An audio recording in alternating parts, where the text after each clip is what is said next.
الحمدللہ رب العالمین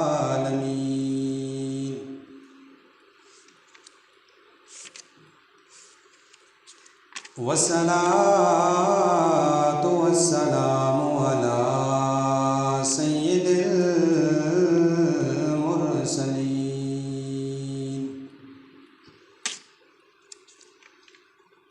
وعلی وأصحابه أجمعين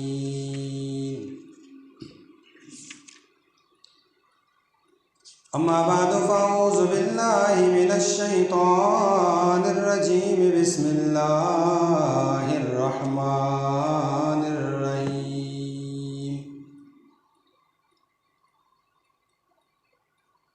والوزن يومئذ الحق فمن ثقلت موازينه فأولئك هم المفلحون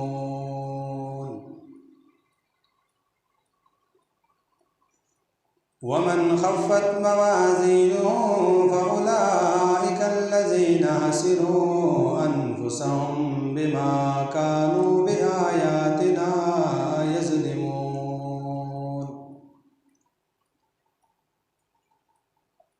آمنت بالله صدق الله ومولانا العظيم وبلغنا رسوله نبي كريم أمين رؤوف رحيم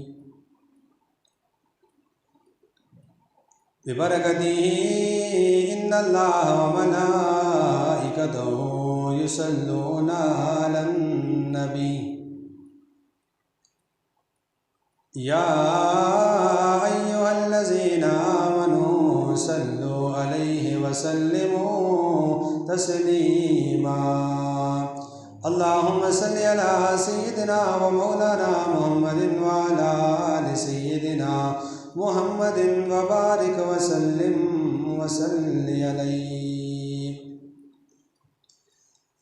الصلاة والسلام عليك يا سيدي یا رسول اللہ وعلى آلك وصحابك یا خاتم النبیین بندے پروردگارم امت احمد نبی دوست دارم چار یار تابع اولاد علی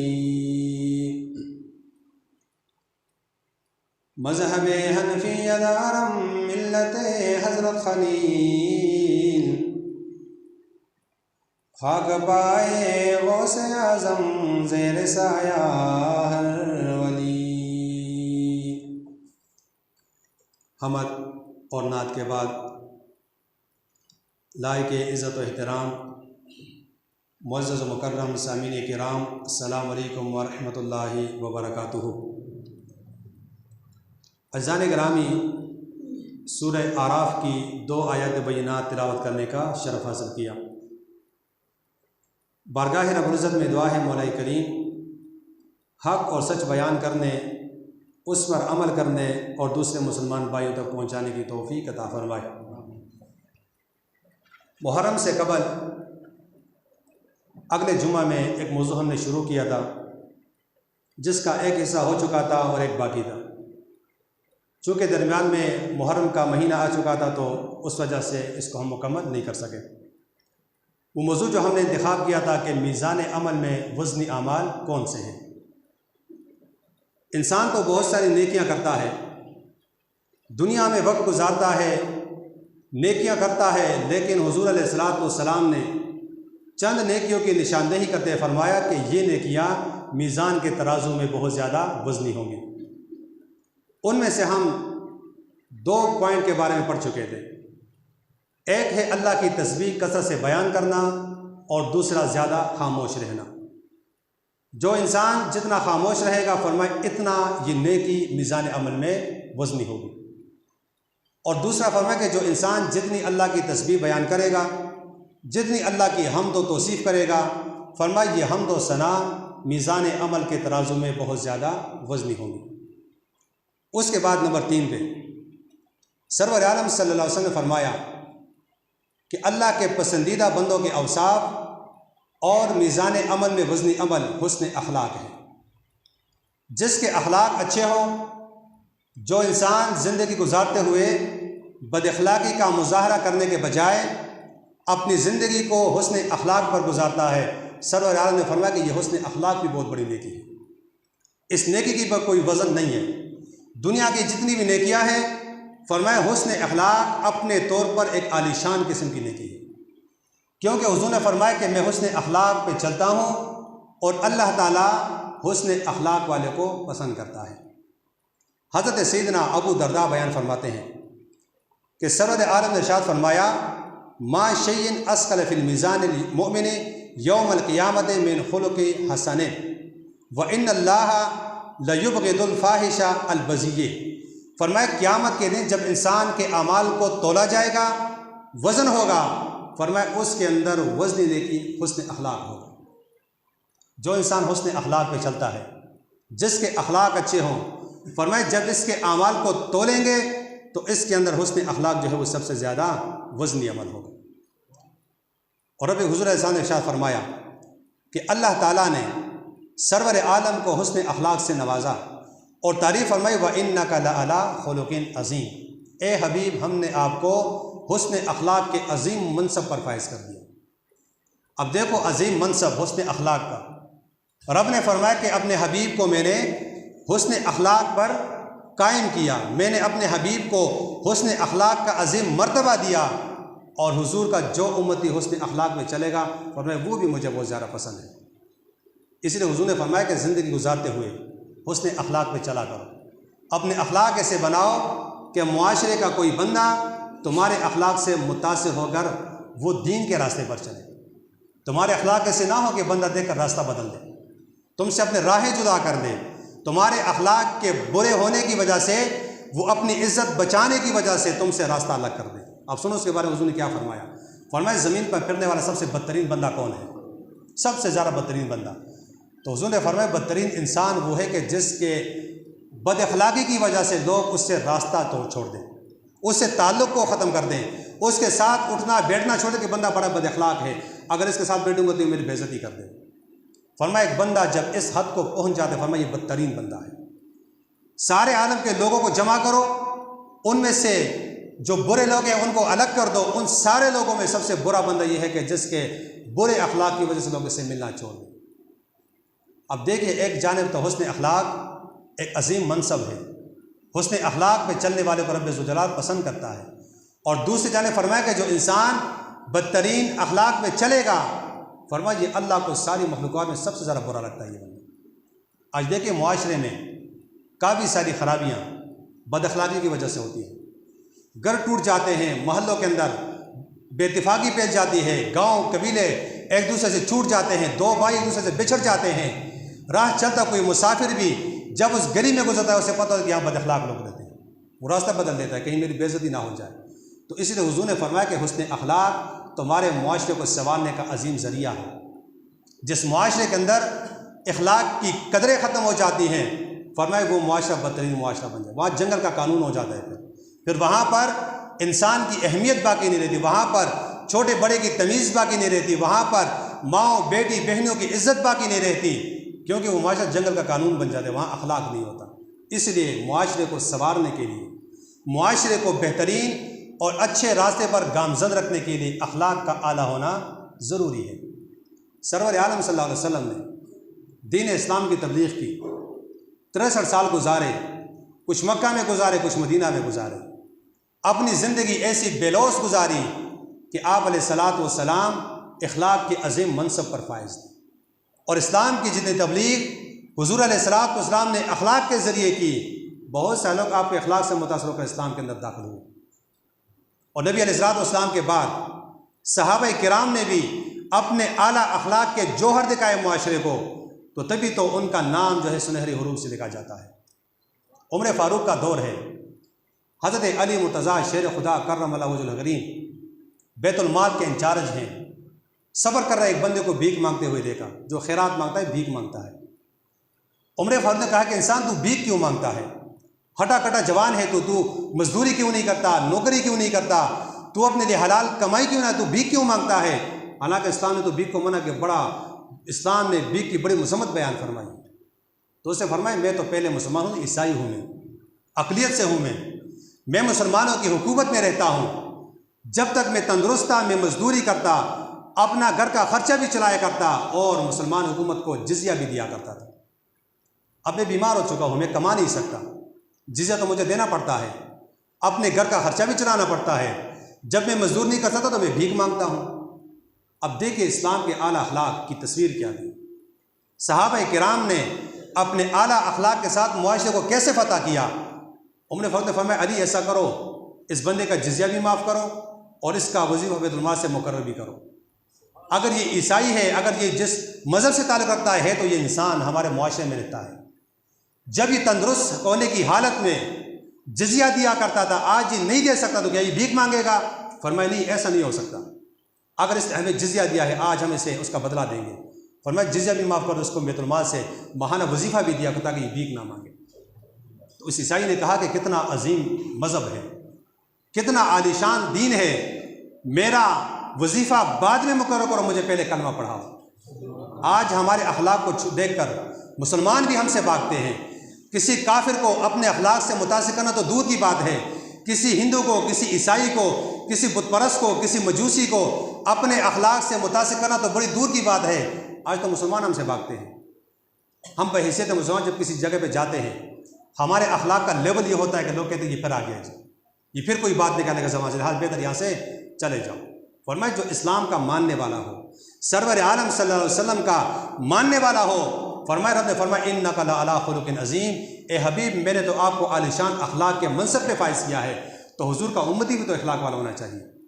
اگر ہمارے معاشرے کے اخلاق، ہمارے خود کے اخلاق جب اچھے ہوں گے، جب ہم اخلاق کے سنوارنے کا آغاز خود سے کریں گے، اپنے گھر سے کریں گے، اپنے بچوں کو اتنے عالیشان اخلاق پہ فائز کریں گے تو ہمارا معاشرہ سدھر سکتا ہے، معاشرے کی خرابیاں ختم ہو سکتی ہیں، دشمنیاں ختم ہو سکتی ہیں، دلوں کے اندر جو بغض اور بخیلیاں پل چکی ہیں وہ ختم ہو سکتی ہیں، شرط یہ کہ ہمارا معاشرہ با اخلاق معاشرہ ہوگا۔ اور رب نے فرمایا کہ وہ بندہ مجھے بڑا پسند ہے کہ جس کے اخلاق اچھے ہوں۔ حضور نے فرمایا کہ جب تمہارے اعمال کو تولا جائے گا اس کے اندر اخلاق کا وزن بہت زیادہ ہوگا۔ اب یہ انسان کی ذمہ داری ہے کہ وہ وزنی اعمال کرتا ہے یا ہلکے اعمال کرتا ہے۔ ایسی نیکیاں کرو تاکہ تمہاری ایک نیکی میزان عمل میں وزنی ہو جائے۔ سرور عالم صلی اللہ علیہ وسلم چونکہ خود بھی اخلاق برتے، تو ایک مجلس میں آپ نے 3 مرتبہ فرمایا الا احدثکم باحبکم الی اقربکم انی مجلس الی یوم القیامہ۔ فرمایا میرے صحابہ کیا میں تمہیں نہ بتاؤں کہ روز قیامت میرے ساتھ سب سے زیادہ سچی محبت والے یا مجھے سب سے زیادہ پیارے کون ہوں گے؟ فرمایا آج صحابہ میرے سامنے بیٹھے ہیں، قیامت کا بھی ایک منظر ہوگا، وہاں پر بھی ایک مجلس ہوگی، وہاں پر بھی ایک جمع غفیر ہوگا۔ فرمایا کیا میں یہ نہ بتاؤں کہ قیامت کے دن وہ بندہ جو مجھ سے زیادہ محبت کرتے وہ کون ہوگا، یعنی جو میرے سب سے زیادہ قریب ہوگا؟ تو صحابہ کرام فرمایا حضور ہمیں ضرور بتائیے کہ وہ کون سا بندہ ہے جو آپ کے بہت زیادہ قریب ہوگا قیامت کے دن، کیونکہ قیامت کا دن ہی ایسا ہوگا کہ وہاں ہر بندہ چاہے گا کہ میں حضور کے قریب ہو جاؤں، کیونکہ رحمت وہاں پر ہوگی، رحمت کی چادر وہاں پر ہوگی۔ تو حضور نے فرمایا احسنکم اخلاقاً، جس کے اخلاق اچھے ہوں گے وہ زیادہ میرے قریب ہوگا۔ آج دیکھیں دنیا میں ہم زندگی گزارتے ہیں، حضور نے فرمایا کہ سنو دنیا میں ہر بندے کی یہ تمنا ہے، ہر بندے کے دل میں یہ خواہش ہے کہ مجھے حضور کا دیدار ہو جائے، ہر بندے ہر مسلمان کے دل میں یہ خواہش ہے۔ فرمایا آؤ میں تمہیں ایک ایسی نیکی بتاتا ہوں، دنیا میں دیدار ہو یا نہ ہو قیامت میں تم میرے قریب ہو۔ فرمایا کیا؟ حسن اخلاق۔ ایک جانب تو ہم دعا کرتے کہ مولا تو ہمیں حضور کا دیدار کرا دے، دوسری جانب ہمارے اخلاق کا معیار کیا ہوتا ہے، دوسری جانب معاشرے میں رہتے ہوئے ہمارے اخلاق کی زندگی کیسی ہوتی ہے کہ ہر بندہ ہم سے نفرت کرتا ہے۔ فرمایا تم ایسا کرو، اپنے اخلاق کو سنوارو، اپنے اخلاق کو بہترین کرو، جب قیامت کا دن ہوگا تم میرے قریب ہو جاؤ گے۔ عزیزان گرامی، سرور عالم صلی اللہ علیہ وسلم چونکہ محسن انسانیت ہے، رحمت للعالمین ہے، اپنے امت پر کمال شفقت فرمانے والے ہیں۔ فرمائے میرے امتیوں دنیا میں اخلاق پہ چلو، اخلاق پہ زندگی گزارو، اللہ کے پسندیدہ بنو گے، میرے بھی پسندیدہ بنو گے۔ فرمایا جب قیامت کے نفسی نفسی کا عالم ہوگا، ہر بندہ جب نفسی نفسی کہے گا، بھائی تمہارے کام نہیں آئے گا، بہن تمہاری کام نہیں آئے گی، ماں تمہاری کام نہیں آئے گی، دوست تمہارے کام نہیں آئے گا۔ فرمائے وہاں پر جس کے اخلاق اچھے ہوں گے، فرمائے یہ انسان میرے سب سے زیادہ قریب ہوگا۔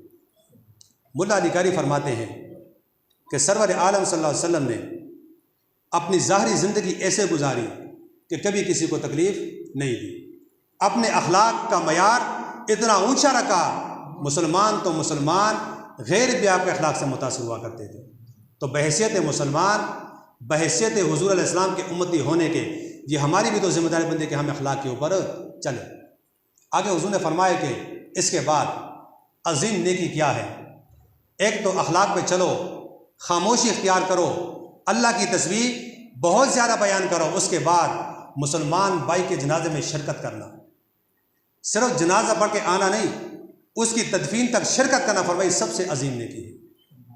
جو انسان کسی مسلمان جب فوت ہوتا ہے، یہ مسلمان کے حقوق میں سے بھی ہے کہ جب کوئی مسلمان مرتا ہے اس کے جنازے میں شرکت کرو، لیکن فرمائی یہ عظیم نیکی اللہ نے تمہیں دے دی ہے کہ جب بھی کسی مسلمان کا انتقال ہوتا ہے، جاؤ اس کا جنازہ پڑھو، قبر میں شرکت کرو، قبر کے بنانے میں شرکت کرو، تدفین میں شرکت کرو۔ فرمایا جب تم تدفین میں شرکت کر کے وہاں سے لوٹو گے 2 قیراط ثواب تمہیں ملے گا، 2 قیراط۔ فرمایا حضور یہ قیراط کیا ہے؟ فرمایا 1 قیراط کا وزن احد پہاڑ جتنا ہے۔ اب دیکھو کتنی بظاہراً کتنی معمولی نیکی ہے، بظاہراً کتنا کم وقت اس کے اوپر لگتا ہے، لیکن فرمایا جنازے کے بعد جب تم تدفین تک شرکت کرو گے تو یہ سب سے زیادہ عالی شان نیکی ہے۔ عزیزان گرامی، سرور عالم صلی اللہ علیہ وسلم کی وساطت سے، ان کے وسیلے سے رب ذوالجلال نے ہمیں ایسی نیکیوں کا موقع دیا ہے کہ وہ نیکیاں ہمیں بہت زیادہ فائدہ قیامت کے اندر دیں گی۔ اب دیکھیں ہم جنازہ تو پڑھ جاتے ہیں، جنازے کے بعد کتنا وقت لگتا ہے تدفین تک؟ تھوڑا وقت تو لگتا ہے۔ فرمائے جنازہ پڑھو 1 قیراط ثواب ملے گا، تدفین تک جاؤ گے 2 قیراط ملے گا، اور یہ اتنی عظیم نیکی ہے کہ جب اسے میزان میں تولا جائے گا اس کا وزن 2 احد پہاڑوں جتنا ہوگا۔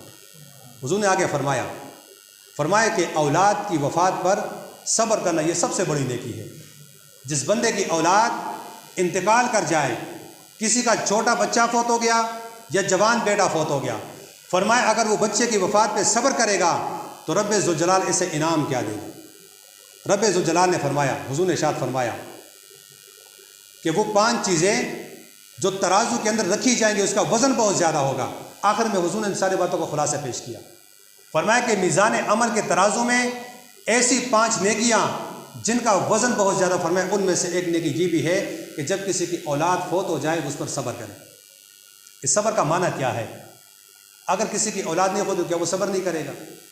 فرمایا ہر مصیبت پہ صبر کرو، تمہیں جو مصیبت جو تکلیف ملتی ہے اس پہ صبر کا دامن نہ کرو، صبر کرو، اللہ کی رضا پر راضی ہو جاؤ۔ فرمایا جب تم صبر کرو گے ان اللہ مع الصابرین، اللہ تعالیٰ صبر کرنے والے بندے کے ساتھ، اور جب تم صبر کرو گے فرمائے صبر کو اللہ کریم اتنا عالیشان مقام دے گا کہ جہاں پر حضرت ایوب علیہ السلام کے وہاں پر صابر بندے کو رکھا جائے، کیونکہ ایوب علیہ السلام نے بہت زیادہ صبر کیا تھا، کافی مصیبتیں آئی انہوں نے صبر کیا، تو فرمایا مصیبت پہ صبر کرنا تمہیں ایوب علیہ السلام کے پڑوس میں جگہ بھی عطا فرمایا کہ تمہارے میزان کے اندر ترازو بھی بھاری ہوں گے۔ آخر میں حضور نے فرمایا کہ ساری نیکی ایک جگہ پہ، جتنی نیکیاں بیان ہو چکی ایک جگہ پہ، ان میں سے سب سے زیادہ عظیم نیکی کیا ہے جس کا وزن کو فرمایا وہ فرض نماز وقت پہ ادا کرنا۔ آج دیکھ اس معاملے میں بڑی کوتاہی کرتے ہیں، ایک تو وقت پہ پڑھتے نہیں ہیں یا تو پڑھتے نہیں ہیں۔ فرمایا فرض نماز کو وقت پہ ادا کرنا سب سے بڑی نیکی ہے۔ جو انسان فرض نماز کو وقت پہ پورا کرے گا، جماعت کے ساتھ ادا کرے گا، فرمایا یہ نیکی اتنی عالی شان ہے کہ رب فرمائے گا کہ اس بندے نے میری عبادت کو اس حالت پہ کیا تھا کہ میں نے فرمایا کہ میں نے نماز کو مقررہ وقت پہ فرض کیا ہے، اور یہ مقررہ وقت پہ آ کے نماز کو پڑھ دیتا تھا۔ فرمایا آج اس کی نیکی کو اتنا عالی شان بناؤ اور اسی نیکی کی وجہ سے جنت میں داخل کرو۔ عزیزان گرامی، وقت تو ہم گزارتے ہیں دنیا میں، نمازیں پڑھ لیتے ہیں جیسے بھی وہ ٹوٹی پھوٹی نمازیں ادا کر لیتے ہیں، لیکن اتنی عظیم نیکی کہ نماز کو آ کر وقت پہ پڑھو۔ پھر نماز سے آگے تو کوئی چیز نہیں ہے، ہماری ساری زندگی نماز کے بعد ہے، ہر چیز نماز کے بعد ہے، کیونکہ اللہ نے فرمایا وما خلقت الجن والانس الا لیعبدون، میں نے انسان اور جنات کو صرف اپنی عبادت کے لیے پیدا کیا ہے، باقی دنیا کی چیزیں وہ اپنے لیے کرتا ہے، میرے لیے وہ کیا کرتا ہے؟ میری عبادت کرتا ہے۔ آج اگر ایک بندہ کسی بیماری کو لے کر، اپنے کاروبار کو لے کر، اپنی مصروفیات کو لے کر، اپنے کسی دنیا کے کام کو لے کر نماز کو چھوڑتا ہے، یہ جواز بالکل غلط ہے، کیونکہ سارے کام تو وہ اپنے لیے کرتا ہے، گھر بھی اپنے لیے بناتا ہے، گاڑی بھی اپنے لیے لیتا ہے، نوکری بھی اپنے لیے کرتا ہے، اسے پیسے ملتے تو اپنے لیے جمع کرتا ہے، اگر وہ نوکری کرتا ہے اپنے لیے کرتا ہے، رب کے لیے وہ کیا کرتا ہے؟ رب کا جو بندہ ٹھہرا ہے وہ اس کے لیے کیا کرتا ہے؟ فرمایا رب کا بندہ ہونے کے لیے ضروری ہے کہ تم نماز کو وقت پہ ادا کیا۔ جو نماز وقت پہ ہوگی اس کا ثواب بھی بہت زیادہ ہوتا ہے۔ جو نماز وقت کے بغیر پڑھی جاتی ہے ثواب تو ملتا ہے لیکن ایسا نہیں ملتا جتنا ثواب تمہیں وقت کے اوپر ادا کرنے کو ملتا ہے۔ زن گرامی، بیان کرنے کا مقصد اور مدعا یہ ہے کہ ایک نیکی ایسی ہوتی ہے جسے ہم کر لیتے ہیں، ہم کہتے ہیں یہ کیا نیکی ہے، چھوٹی سی نیکی ہے، لیکن فرمایا قیامت کے دن جتنی بھی نیکیاں ہوگی، بڑی ہے یا چھوٹی، وہ تمہاری ظاہر ہو جائے گی، تمہاری کیا ہو جائے گی؟ ظاہر ہوگی۔ اگر وہ نیکی ہے اس کا بھی تمہیں ثواب ملے گا، اگر وہ چھوٹی نیکی ہے اس کا بھی ملے گا، بڑی نیکی ہے اس کا بھی ملے گا۔ اللہ کریم کے جناب ہے کہ ہم صحیح معنوں میں دین اسلام پر عمل کرنے کی توفیق عطا فرمائے، اور جو سنا اس پر ہمیں عمل کرنے کی توفیق عطا فرمائے۔ وما علینا الا